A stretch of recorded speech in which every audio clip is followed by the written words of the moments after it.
All right, good evening, everybody. So after 4 months of let me say it again.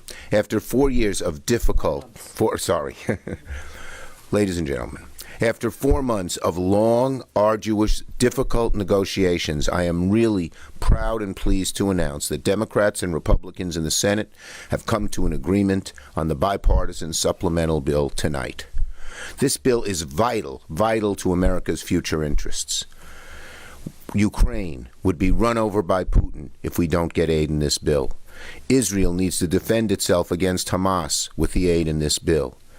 Palestinian civilians need food to prevent them from starvation that is in this bill. And we fix the border problem in this bill. So this bill has so many important things for America, for our national security, and for our well-being in this country. This is one of the most important pieces of legislation that the Senate has seen in years and years and years. And we cannot let politics get in the way of passing this legislation.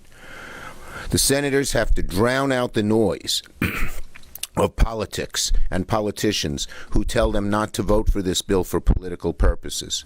We all know it's the right thing to do. We all know it's very much needed.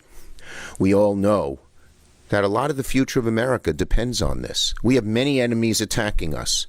Putin, Hamas, the Chinese, the Iranians.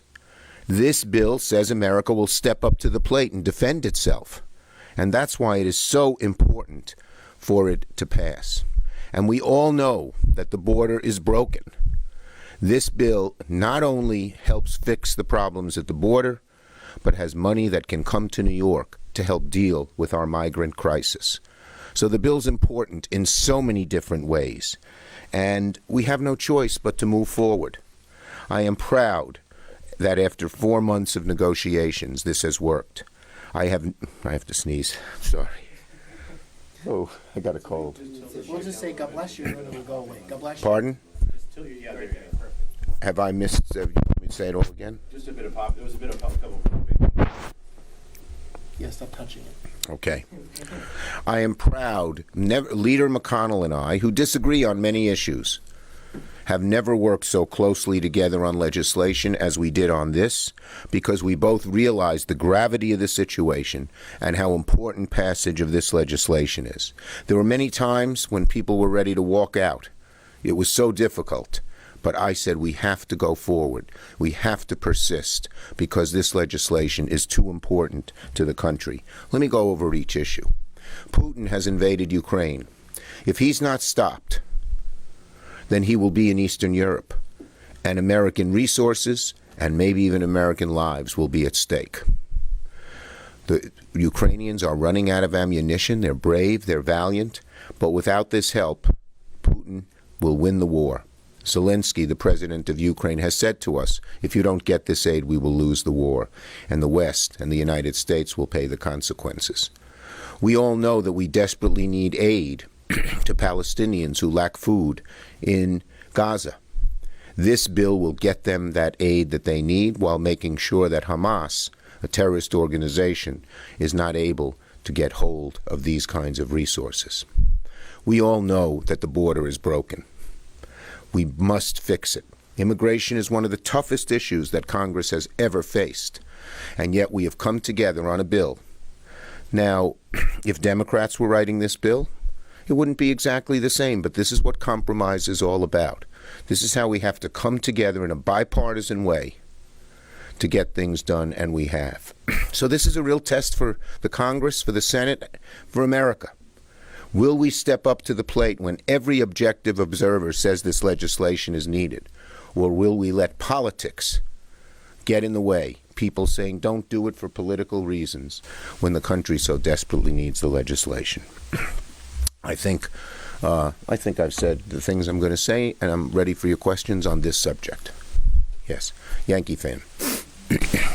What were some of the non-negotiables for Republicans, and how were you able to find them? Well, the Republicans originally, many of them didn't want to aid Ukraine at all. Many of them didn't want to give any humanitarian aid. And Many of them were so intransigent on the other issues that they began to say it's my way or no way. But our Republicans in the Senate, led by Leader McConnell, said we've got to get this done. This is how the Senate should work. No one side can get its way completely, or we get no legislation and the country's at risk. And which of those three issues were Republicans the most focused on? Different Republicans were focused on different ones. I'm wondering if you can respond to Congresswoman Elise Stefanik said this bill is a non-starter and will further incentivize thousands of illegals to pour in across our borders daily, and that Republicans have already passed the Secure Our Border Act. Just wondering what your response is. Well, the bottom line is that everyone who looks at our bill says that it will greatly reduce the flow of illegal immigrants into this country, and it's done in a fair way. The bill that she's talking about got not one Democratic vote. If you want to do it partisan, you won't get anything done. She ought to be far more bipartisan. Okay?